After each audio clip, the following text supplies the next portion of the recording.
Making false allegations and playing the victim role can be a form of racism, particularly when it is done by a white person against a person of color. This is because it perpetuates harmful stereotypes and reinforces power imbalances that exist in our society. When a white person makes false allegations against a person of color, they are using their privilege and power to harm that person.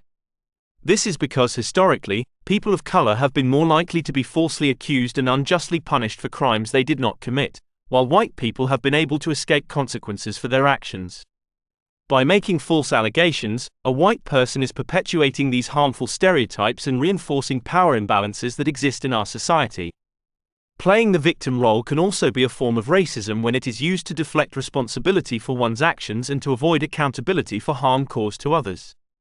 This is because it reinforces the idea that white people are innocent and blameless, while people of color are inherently dangerous and threatening.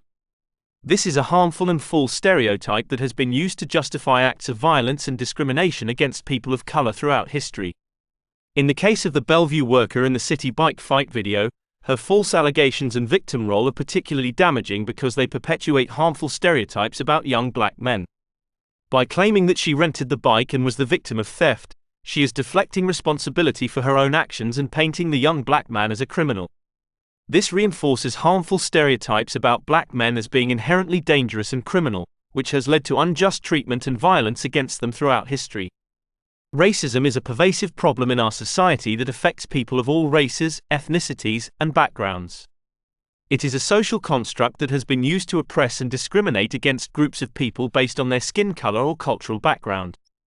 Unfortunately, racism is still prevalent in our society, and recent events have shown that it is still a significant issue that needs to be addressed. Bellevue worker in the city bike video has once again brought the issue of racism to the forefront. According to her lawyer, the worker rented the bike and had receipts to prove it. However, when asked to provide the receipts, they were not able to do so, which raises questions about the validity of their claims. There are several reasons why her and her lawyer's claims may be false. First, it is not uncommon for people to make false claims in order to protect themselves from the consequences of their actions. In this case, the worker may be trying to protect themselves from being seen as a racist by claiming that they rented the bike and did not steal it. Second, the worker's claims are contradicted by eyewitness accounts and the video footage itself. The video clearly shows the worker attempting to take the bike away from a young black male, who is then accosted by the worker and a group of bystanders.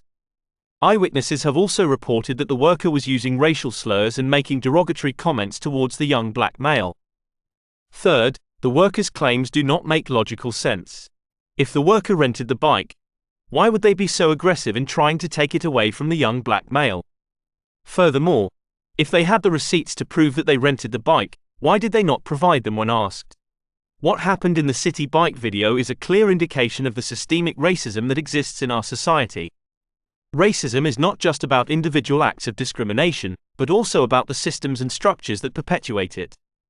The fact that the worker and her lawyer are willing to lie in order to protect themselves from being seen as racist is a clear example of how deeply ingrained racism is in our society.